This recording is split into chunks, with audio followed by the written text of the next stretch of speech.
What's going on, everybody? Welcome to another episode of Clock Radio Speakers. Actually, not another episode, because Doc, we're 450 episodes in the streets. We in the game. That's crazy. That's crazy. We got to start planning now for 500. We do got to start. We should do we should figure something out for 500. Something related to the Patreon. I don't know what, but that's actually a really good idea. We should plan for something with 500. We could do like like they used to do for TV shows in the 90s. We're just gonna surprise. We're gonna it's gonna be a fake out, and instead of something special, it's a clip show. I've been asking. We of all people desperately need to do a clip show. We could do another 500 episodes of clip shows. Yeah, until people go mining in that back catalog, and we're just like, oh man, I don't know, man. We might get canceled. We might get canceled some of them back shows. Woof. We've both grown. But yeah. So this is 450. 450. Y'all know what it is, man. Armond's here. Doc is here. Follow us on Instagram. Don't follow us on Threads. I think it's a wrap for Threads already. I don't know. I mean, it's true that their numbers are down. Zuck said they lost 50%. Well, yeah, because they had the looky-loos. People stopping in just to be like, what's going on? Yeah. And then it's so funny because on the one hand, like I understand why they had it where everybody's feed at first was like all algorithmic stuff, like you're like, what random stuff. So at least it didn't feel empty. But the problem is I know that turned people off where they were like, who are these people? I don't know these people. Let me get out of here. Right. But they're still going to have a chance because, now that Twitter is X, new name. You got to play logo. You got to play the song, Doc. Which one? Hold on. We could play X Gonna Give It To You. I was going to go here. Hold on. Can you hear that?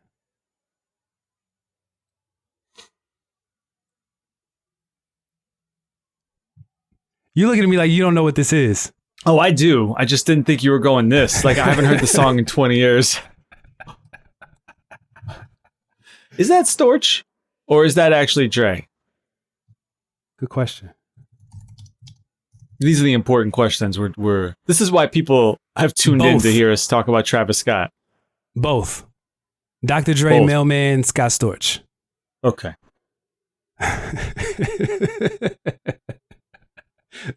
That beat, hold on. Listen to this. This beat is so 2000.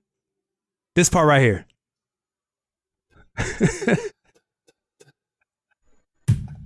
He catches such a heater on 2001. Absolutely. Right? Kind of changes him from the guy who had the interesting videos that BET would always play, but unless you were really from out west, you were kind of like, yeah, this Exhibit guy, I guess. He's the rap, and then he became Exhibit. Yeah, he was the rapidy rap guy that hung out with the alcoholics.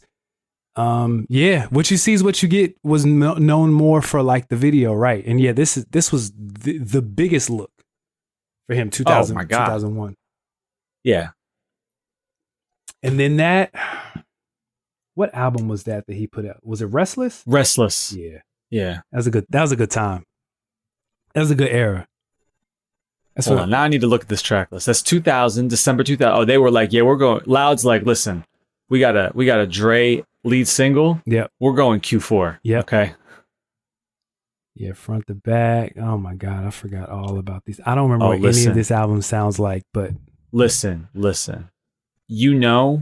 I love that beat. That beat is perfection. I don't remember this. What is this? Hold on.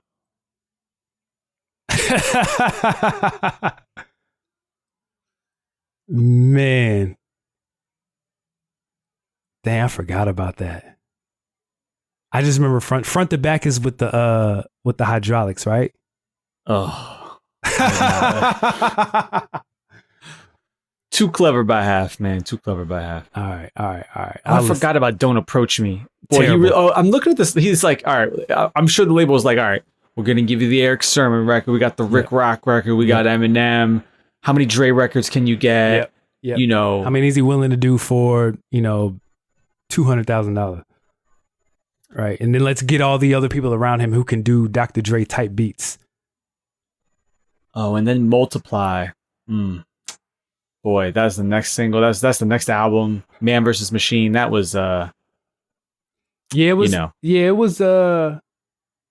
it was over after that. It was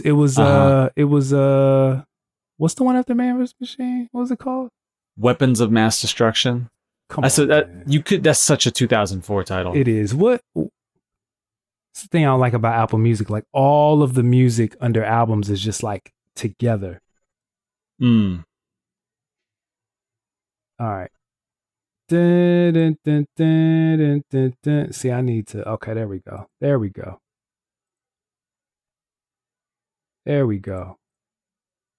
Okay.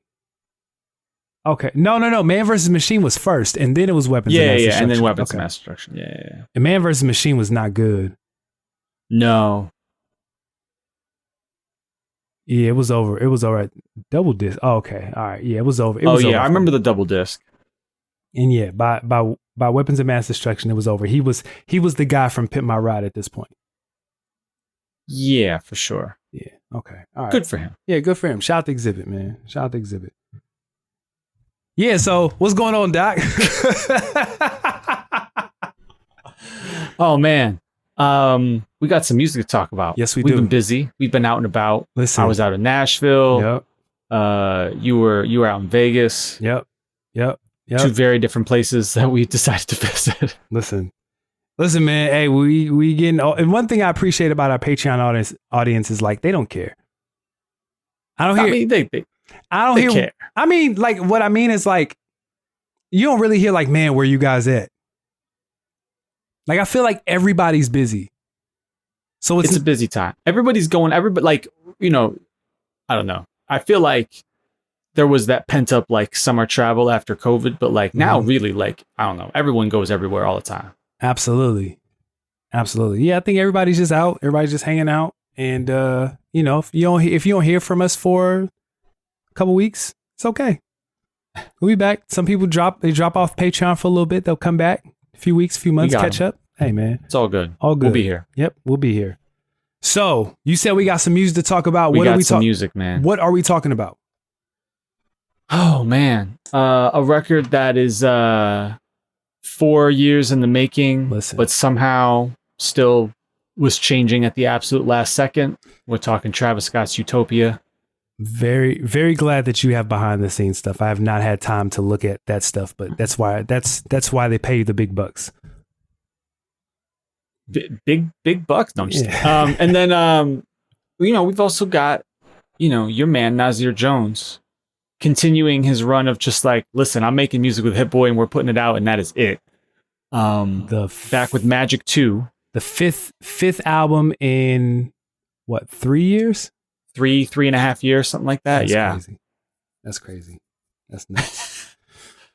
All of a sudden he's got a Griselda like work ethic. I don't understand what's going on. Yeah, so that leads me to ask, so what was going on the other 20 years of his career? He really clearly, like when he's got producers that he's locked in with, you know. But he's consistently locked in with producers throughout his career. So the first producers I would say he was locked in with were Trackmasters. Yes. And then after that, it was Salaam Remi, right? Right, but listen, Salaam Remi has produced some legendary records. Absolutely. But the overall sort of, if you're trying to like rank the Salaam Remi and Nas era, definitely maybe not the strongest, we'll say. Most of those strong Salaam Remi records do not belong to Nas. Yeah, there's a couple that work, but you know, a whole lot more that don't. It's just that general era. But see, then he was like, he was working with Salaam Remi, but also he was just kind of working with everybody. Yeah. You know? And that's kind of what you did that's what you did back then. Still the remnants of the of like the East Coast Biggie, Bad Boy, club record, street record. And then like I feel like in the early 2000s, the producers begin branding themselves so much. So now it was like, it wasn't about the girl record, the street record, the club record. Then it became, I need the Just Blaze record, the Pharrell record, the Timbaland record, etc. But the artists who succeeded the most with that formula, and this is what was like always left unsaid, were the artists who had the strong in-house production to serve as to be the foundation. Absolutely. And then you're sprinkling everything else in. Absolutely. As opposed to, I think about someone like Fab, right? That first album, his foundation was Clue and Duro beats, which terrible. Right, so he's got to like he had to get that up. Like he when he went out to get records from other folks, they could not miss. Otherwise, the whole album was in trouble. Right. As opposed to, obviously, Bad Boy had the Hitman. Right. Rockefeller had Justin Kanye. Right. Like you could do that kind of a thing. That's a good point. And Nas, once he stopped really messing with track masters, and plus the sound changed. Yep.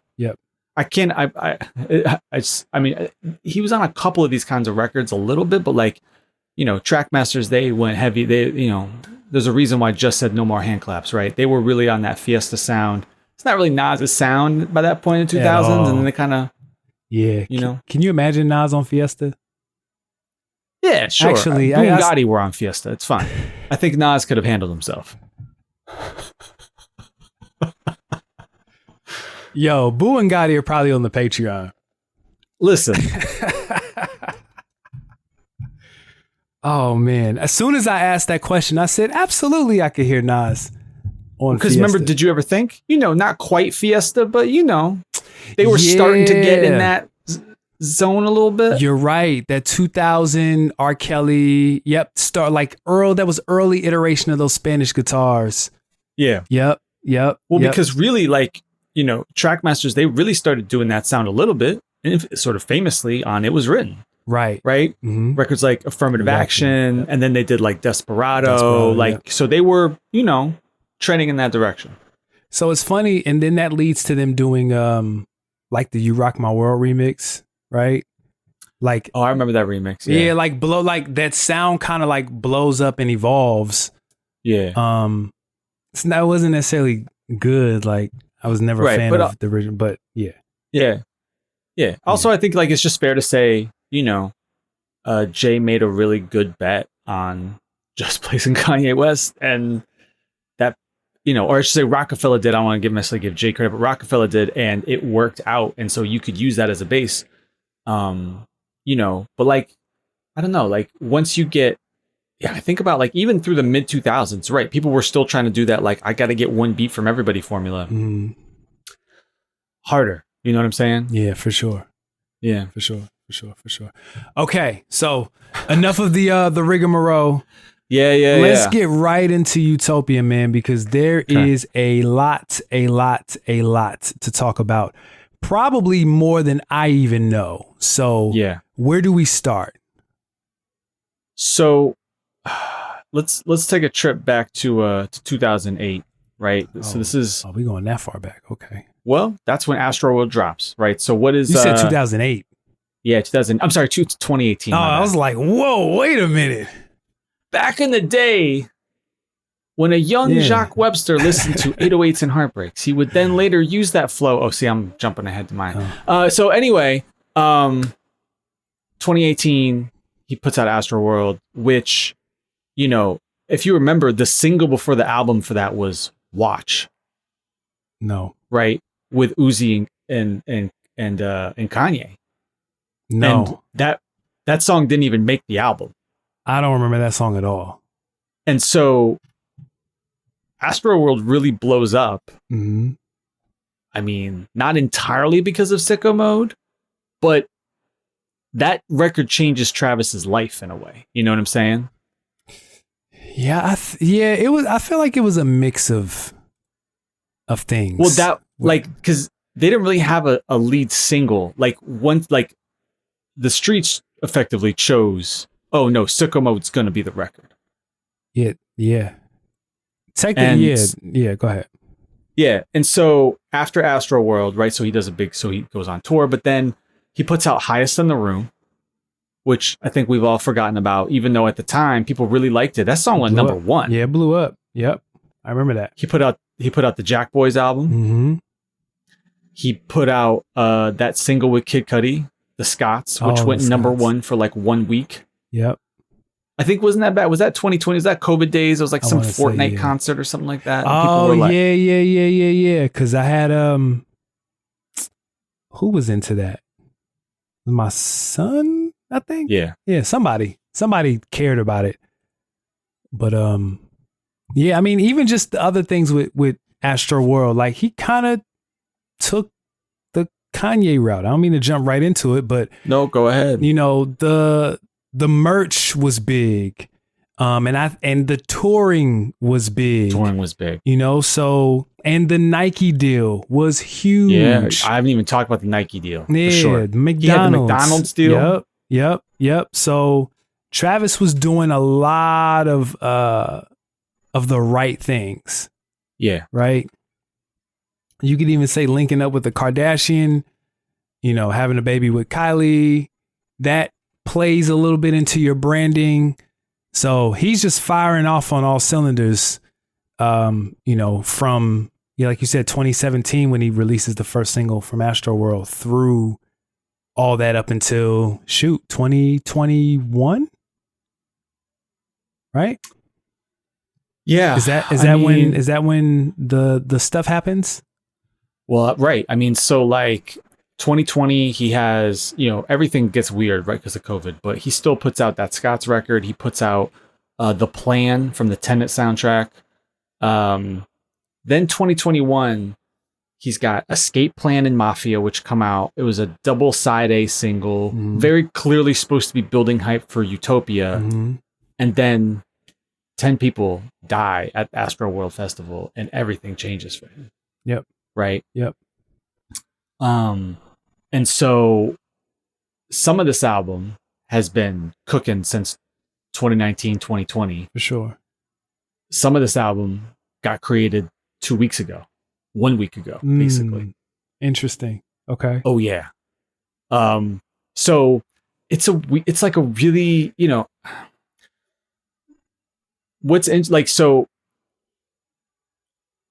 I don't know if I want to talk yet about like what I think this album is inspired by, because I have like a lot of notes in all kinds of places. But like one thing I want to mention is like, as I listen to this, like this album really is almost like in conversation of a sorts with like the work that Kanye did for the Donda era. Listen, right?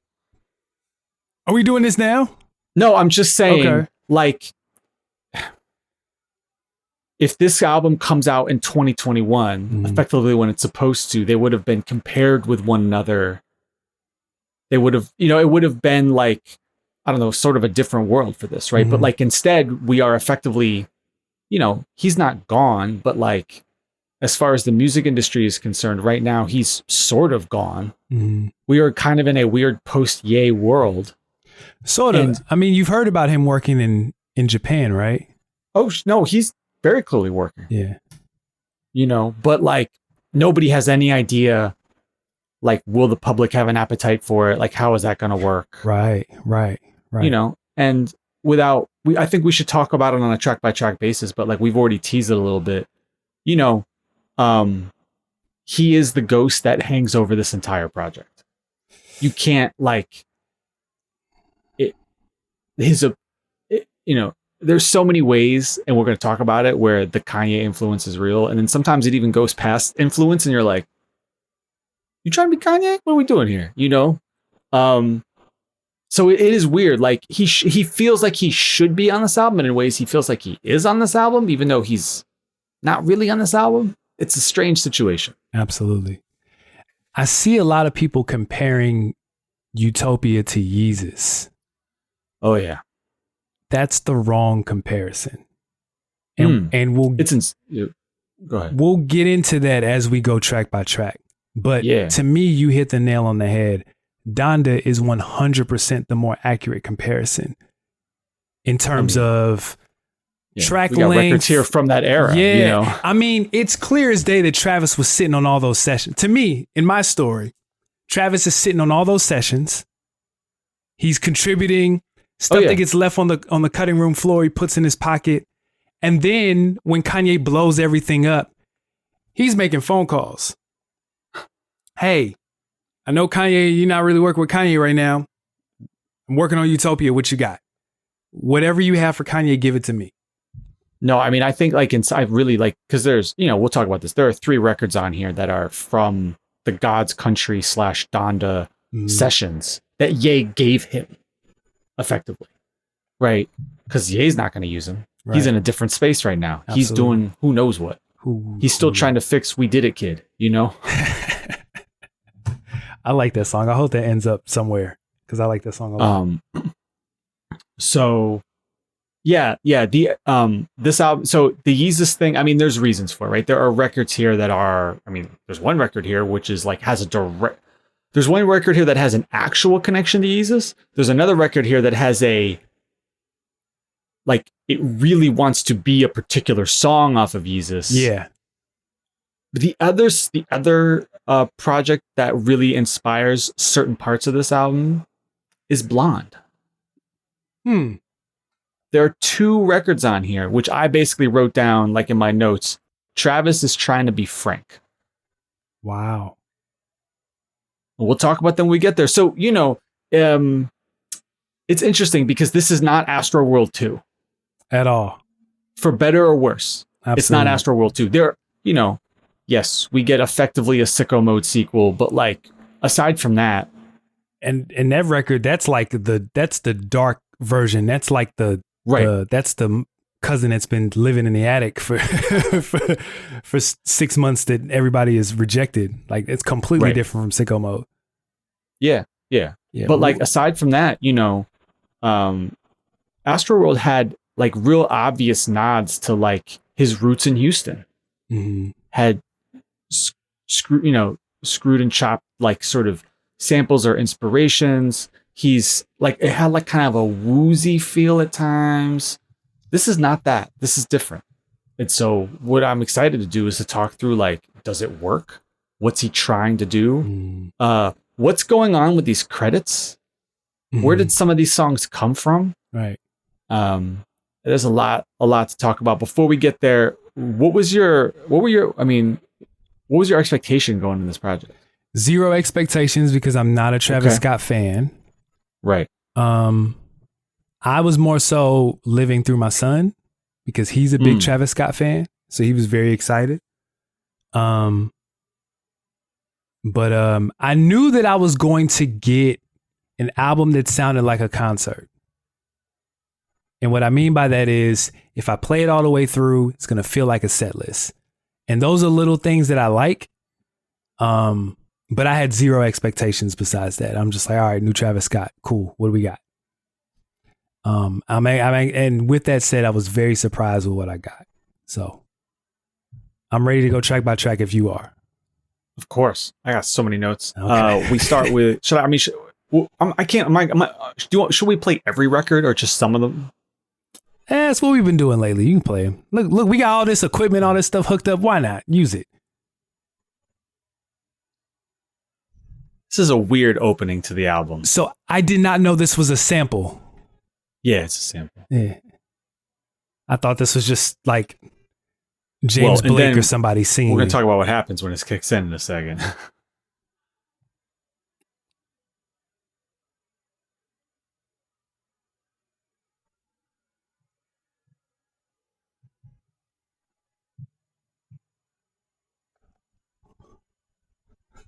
Pause it.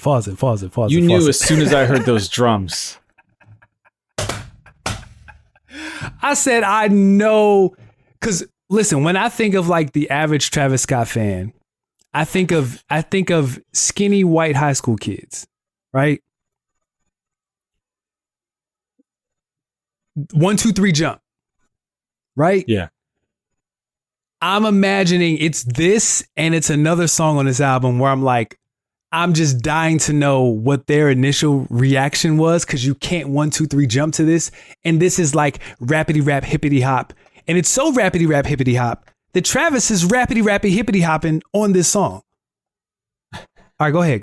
Let it play a little bit. No, he is. I mean, he really is like he's kind of rapping, you know? And,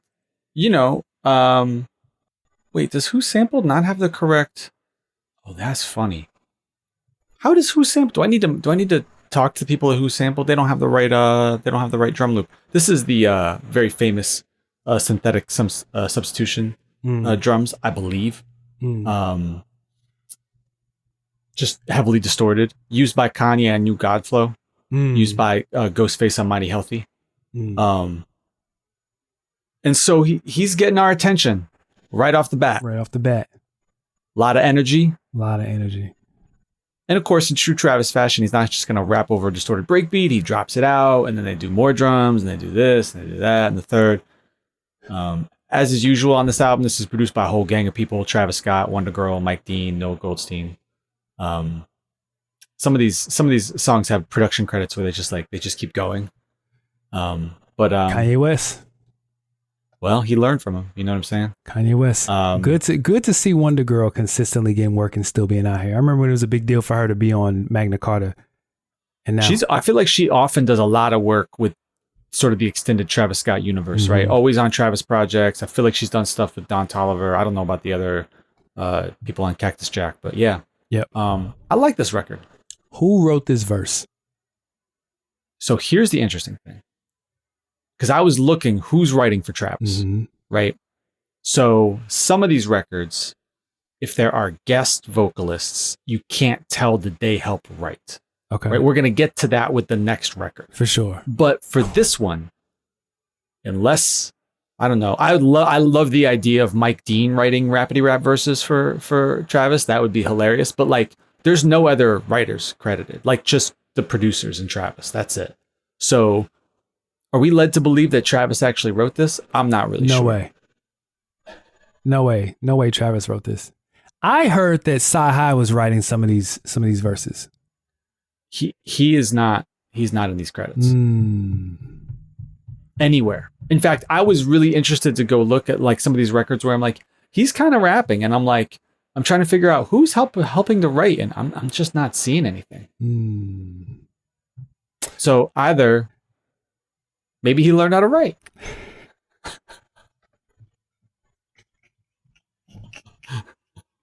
No. Yo, maybe he's been a rapidy rapper this whole time. And he's like, here's my chance. You only get one shot. I didn't even tell y'all about Eminem when he brought out Terrence Crawford. The building shook. I'm like, wow, Eminem is still making building shake in 2023? Okay. Good for he's like rapper emeritus at this point, you know? Sure. He's definitely in a less is more part of his career. He can just show up every now and again. People go crazy. And that's what he did. He didn't even rap to the ring. He announced, yo, everybody get out your seats. Next undisputed world champion, Terrence Bud Crawford. Didn't even rap Lose Yourself to the ring. Snope gave the mic up and just walked. Right. Crazy. Anyway, with that said, I do also like Hyena. This is dope. I like it. Yeah, it's a good opener. Yep. It's interesting. Like, I think, like, I don't know if it really, like, I don't know if this, like, gives you a hint at what this album sounds like necessarily. Because I don't know if this album has a sound.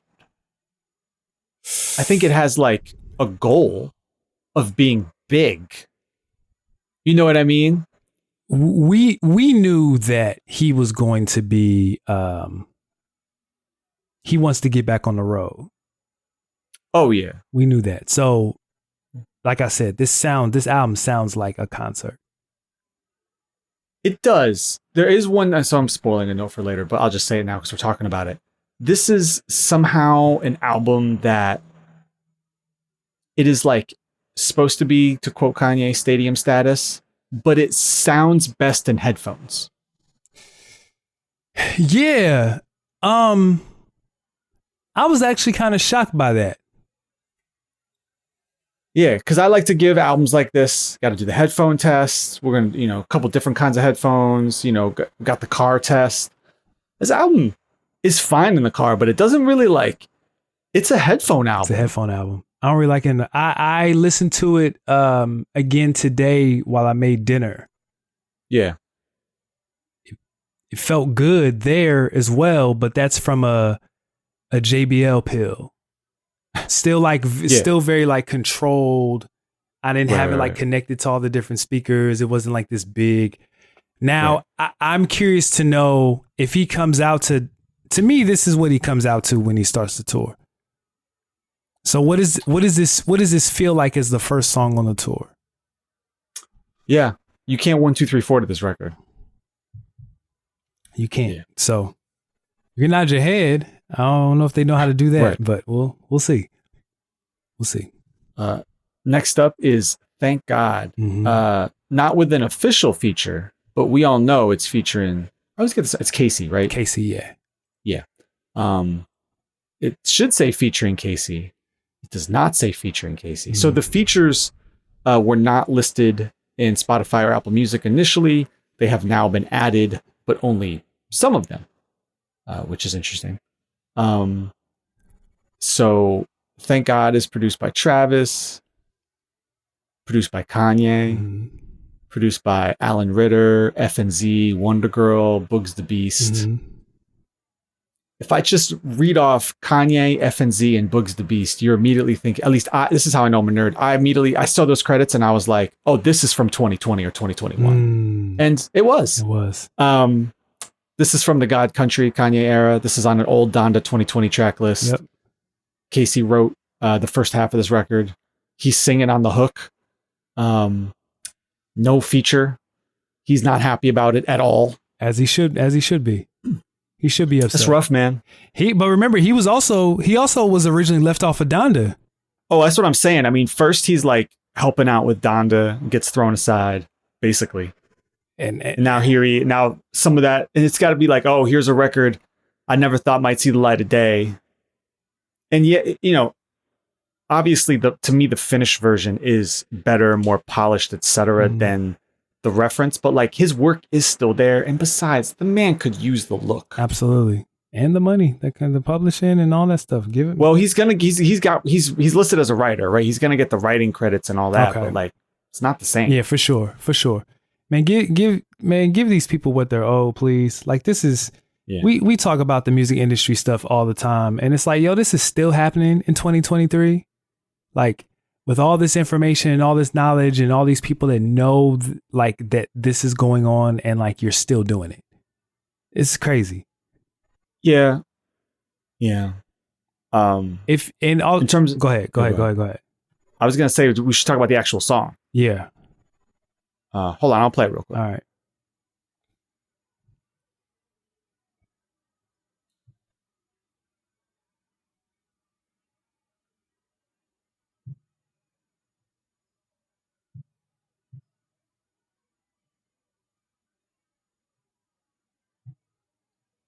So this part of the song goes on for a little while. There's a hook. They come back. There's another hook. And then in true Travis Scott fashion, we've got a beat switch somewhere in here. Let me see if I can find it.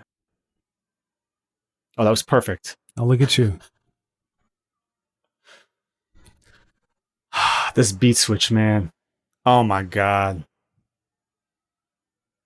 These strings. Oh.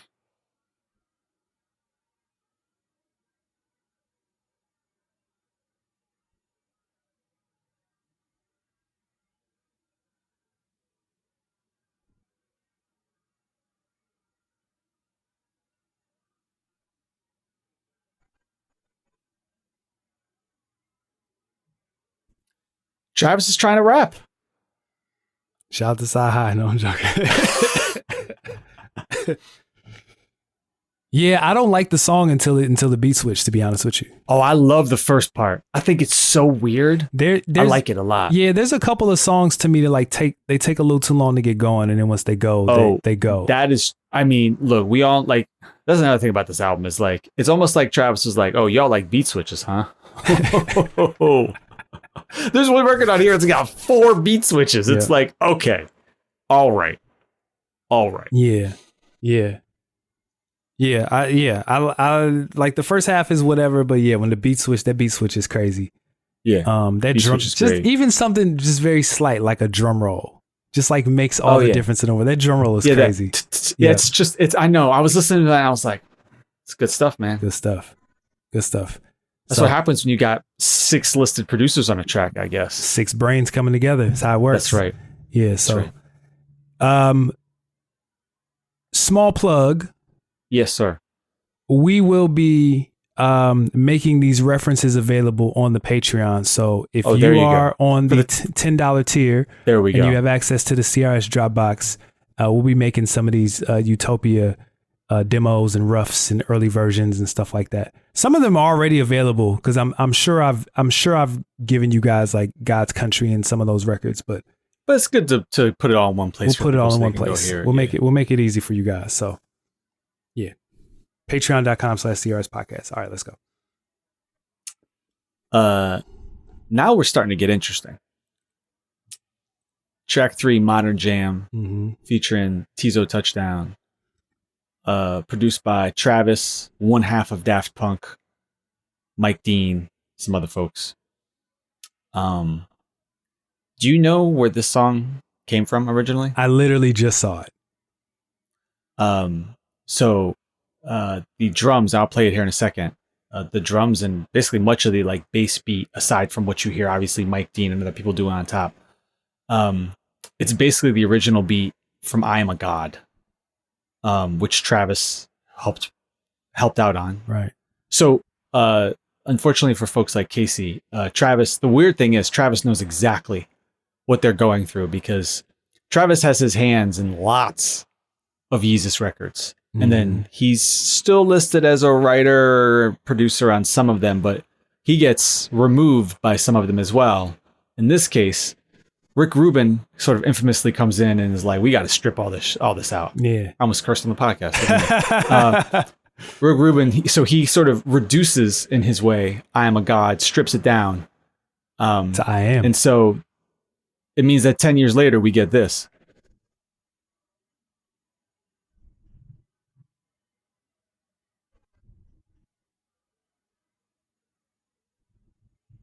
I'm going to jump ahead a little bit. This record takes a while to get going.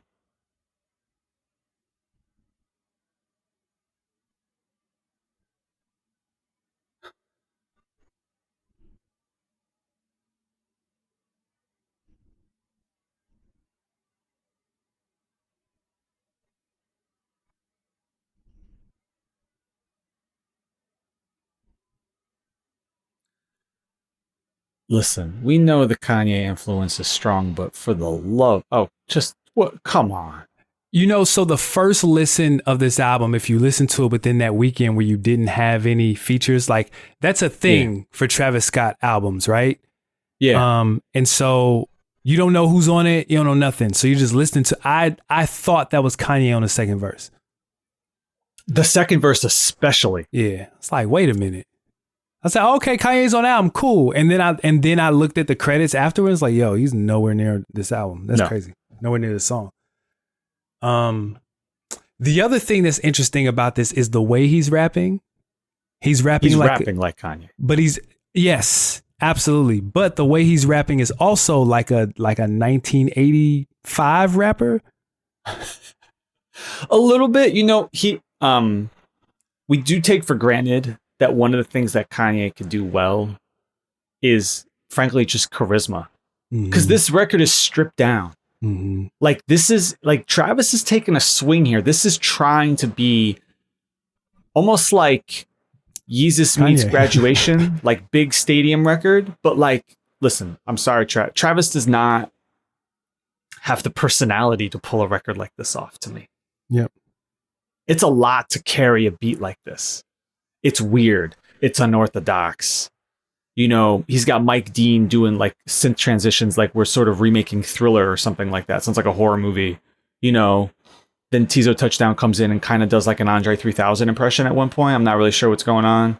Tizo's, it's a weird record. Tizo's kind of everywhere. He's on a lot of other people's records. So yeah, it's from the Busta Rhymes school of pop up at the session and see if you can, contribute in some way. Yeah, he had background vocals. I forgot to say he had background vocals somewhere on Thank God too. He's just like in the mix. Who, Busta Rhymes? No, Tizo. As we're listening to this, we should have a gimmick of the show be like, would Busta be a good guest on this beat? That could just be a gimmick for this episode. He would rap over a lot of these beats. But he being just imagine what would Busta Rhymes What would his background vocals be on Thank God? It would just be him in the back saying, "There's only 5 years left." What is interesting is because there are 3 records in total here from sort of the Donda God's Country era. There is like, remember, a lot of those have their roots as gospel, quote unquote, rap albums. So there's like this weird juxtaposition of pseudo gospel energy kind of in the mix, but kind of not. That is really, well, sure, let's just throw some Busta Rhymes, late 90s apocalyptic conspiracy on top of that. Like, we could have a whole mix. Oh, man. Yeah. See, and you didn't even let me get into that bag, not the post-apocalyptic bag, but that was the other thing, is like listening to these lyrics. I'm like, yo, these were clearly references for Kanye. Like, just in subject matter. Like, this sounds like how Kanye talks about God in his raps. So, yeah, it was like, y'all just taking, you saw that Kanye was getting canceled and you were like, oh, here's my shot. I mean, either that or like, again, this album has been in the oven for so long that I think, because Travis was in the room working on, he did sessions with Kanye, right? So it's like, if even though he started making some of these songs 3-4 years ago, if you fell in love with that record, even though a lot has changed, you still want that song on the album. You know what I mean? Absolutely. I think the other part of the problem is because of the, we'll say, obsessive nature of the Kanye fan community and the leaks and everything. We know leaks, like, people have put together like imaginary albums, but like, the truth is, as soon as they left the studio, some of those records could have already been like, oh yeah, Travis is going to end up taking that one. Like, we don't know that. Don't know. Instead, we just get leaks and dumps from buyers or whatever, right? It's just, we all like if you're an obsessive fan on the internet, you already like know some of these records and you have a particular frame of mind about them, We'll get to that shortly. Yes, we will. I mean, do you like modern jam? I actually do. Yeah, it's weird. I don't know, man. Yeah, it's weird, but I like it. I do like it. It's a swing. I respect that it's a swing for him. It's so different for him. Even though he's really just doing Kanye West in a sense, but like, it is different for him. This is not 1, 2, 3 jump. It's not 1, 2, 3 jump. You could jump to this. You could. Kind of. All right. Next up is My Eyes. No official feature on this, even though Sampha and Bon Iver are both on this record. This is produced by Travis, Bon Iver, Wheezy, Wonder Girl, some folks who worked with Frank on Blonde, and it's very obvious because this is a Frank Ocean record.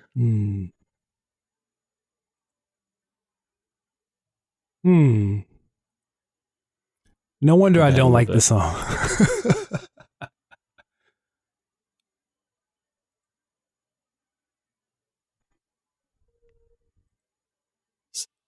The song takes forever to get rolling.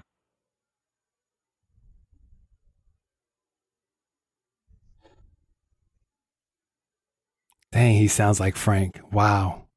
What was that? I said, dang, he sounds like Frank. I didn't think about it until you said something. Yeah. He's taking swings. I don't know if he can pull that kind of song off. I hate the first half of the song. It's not great. You know who he sounds like though? What this song sounds like? Initially you said Frank. I thought about your man Francis. Those chords, like the music sounds like Francis. I mean, again, Francis did a lot of work with Bon Iver. They both like sort of together, along with Bon Iver's engineer, kind of created this like that weird kind of vocal effect on the keyboard thing. That, Francis used on a bunch of records. Bon Iver now uses on a bunch of records. It's not auto-tune. It's something different. It's actually like playing chords. I don't know. It's a new iteration kind of auto-tune. But yeah, no, I was like, oh, okay. I see where we're going with this. Interesting. But yeah.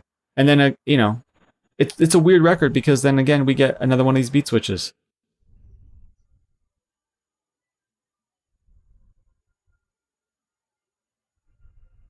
This should just be a second song. What? Where's the fun in that? Or get rid of the first one. Right.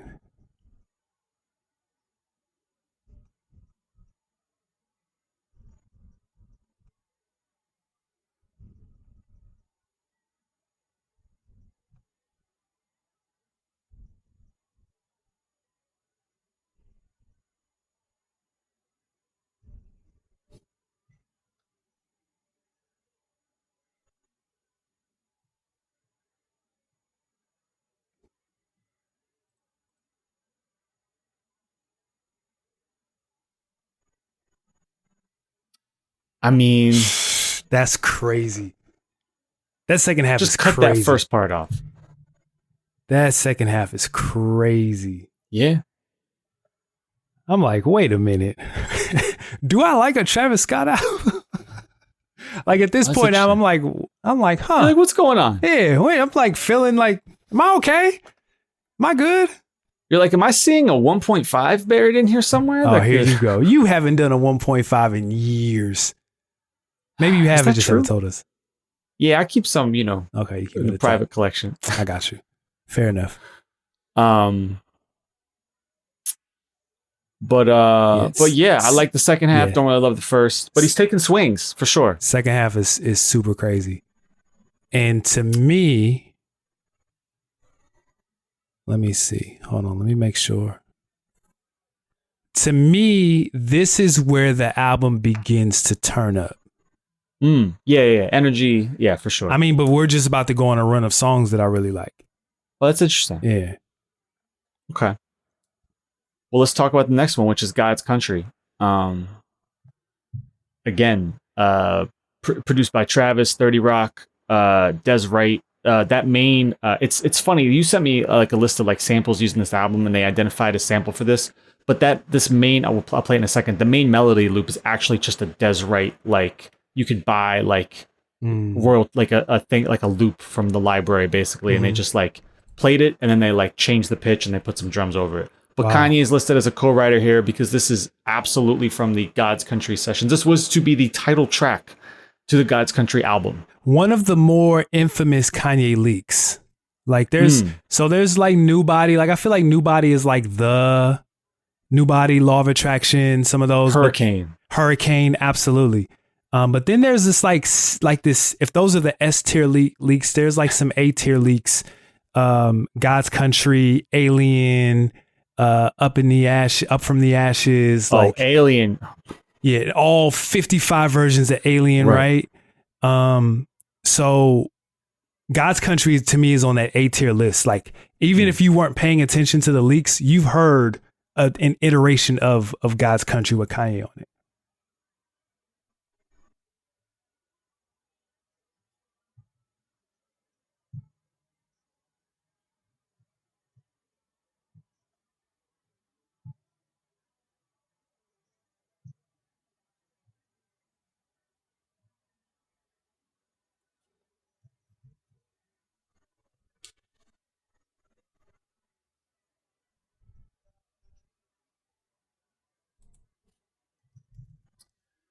It's kind of a weird beat. Yeah, sequencing helps this album out a ton. You like where this sits in the project? Yes. Hearing it by itself is a little underwhelming. Yeah. I'll say this. It's a little complicated. Okay. Yeah. Hearing it by itself is underwhelming. But then I went back and listened to the Kanye West version, and it was too much going on. So I feel like actually them stripping it down helped. Yeah. But what helps it even more is where it sits at on the track list and how the songs flow into each other and how they feel. So yeah, I get that. This song is like 2 minutes long. It's not that long. It's interesting that they've already done a video for this. Oh, did they really? Yeah, they did a video. And they're using the font for like that. They show the title of the song in the video, and it's the same font used as "Wash Us in the Blood," which reminded me that's another record that came out of that 2020 Kanye and Travis era, right? So yeah, I don't know. I think this song mostly works. I think it's good. I don't think it's great, but it's good. Yeah, for sure. I'm glad this beat. It's funny. Like I'm glad this beat. I don't know. I don't know if I like this beat or not, but like I'm glad the song's only 2 minutes long. I could imagine this kind of wearing out its welcome. Okay. Word. All right. Let's turn up a little bit.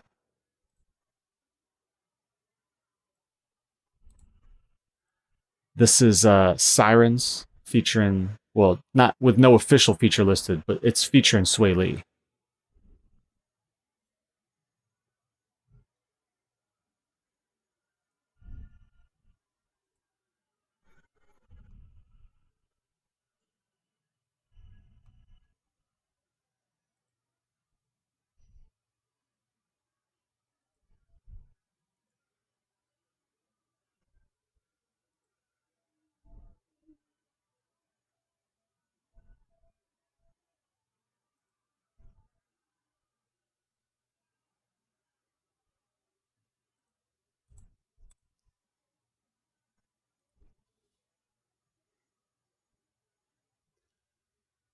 That beat is ridiculous. Favorite song on the album?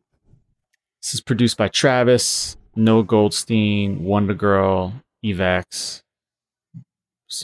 John Mayer is playing guitar on this. Okay. This song has big Yeezus energy to me.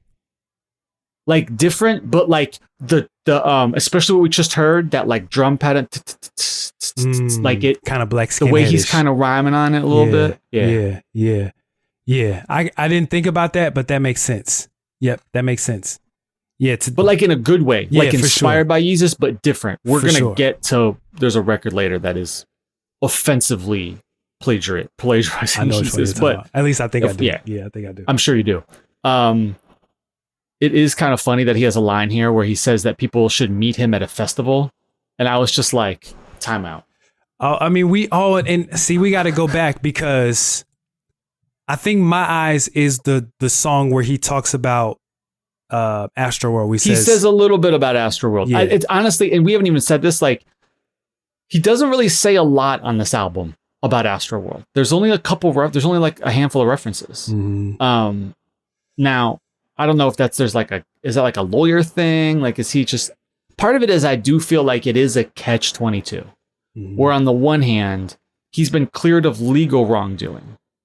But if he were to admit guilt or said he felt bad or anything like that, there is going to be a civil suit so fast. Good point. But like people are also going to look at him and go, why isn't he saying anything? Good point.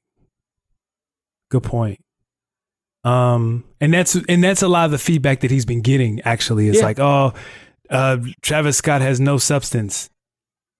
Well, that could be, I mean, where have you been? Sort of. Where you been? This is the fourth album. We're trying to raise the bar in 2023. Listen, I get it. Yeah. You know who this album is not about Astro. You know who this album is about? Who? Kylie.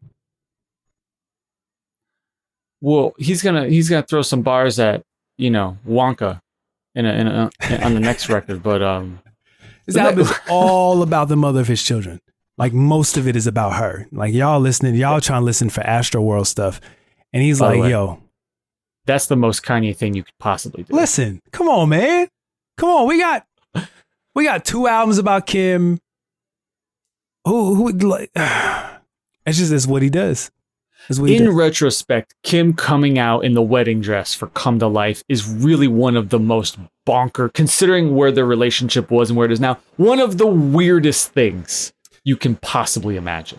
Like Michael Jackson during his worst times, like when he was like evading paparazzi levels of wild.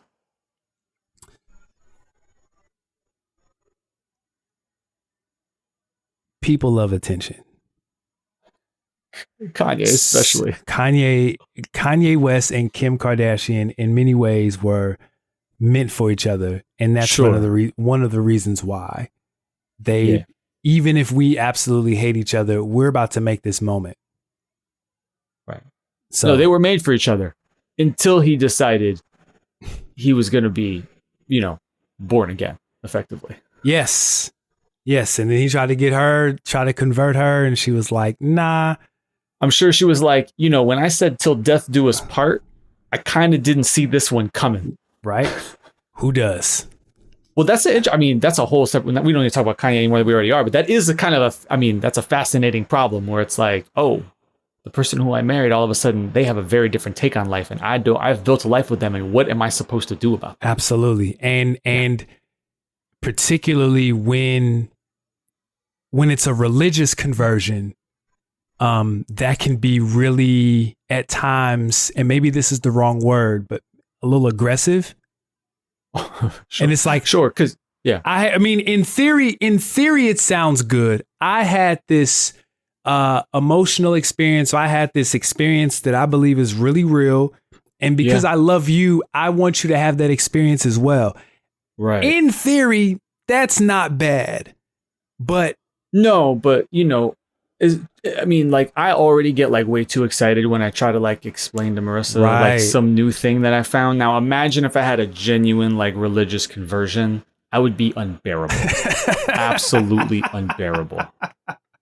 No, and so I was in Romans the other day and it said this and this, and there's people like that, and it's like, good for you. Yeah, good for you. I'm happy for you. Yeah, I'm happy for you. With that said, this is my favorite song on the album as of today. I like the song a lot. Drake's outro is really stupid, but kind of funny. I didn't even know that was Drake until I went back and read the credits. Yeah. Okay. Drake's next project, man. I have no idea what we're getting. On the one hand, we get stuff like Search and Rescue, which makes me go, oh, where is he at? But on the other hand, we get Tea Time. Oh, I thought you were gonna say the on the radar freestyle with Central C. We didn't even talk about that. That beat stinks. This beat is fantastic. Tea Time's hilarious.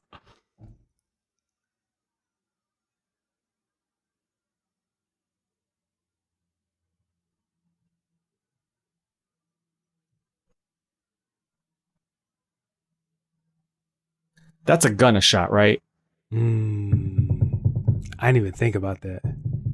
Oh, he's okay. So this is Meltdown featuring the one and only Aubrey Graham. He's shooting at everybody. Yeah. Produced by Boy Wonder, Vinyl, Tay Keith, Benny X, who is from that Philly collective, I Feel Like Dying. Okay. They do a lot of Uzi stuff. Mm-hmm. This is made at the absolute last minute. Okay. There's social media photos of Boy Wonder, Tay Keith, and Benny X making this beat on July 19th. Okay. Drake's vocals didn't get to Mike Dean until July 27th. Okay. That's the album was released at 12 a.m. on July 28th. So, last possible second. Because of this, the original track 7 on the album was the Lil Uzi Travis Scott collaboration from Uzi's album called A, also produced by Benny X, ironically. Okay. That actually appears on the first run of the CDs that people bought, as well as the vinyl. I see. And yeah.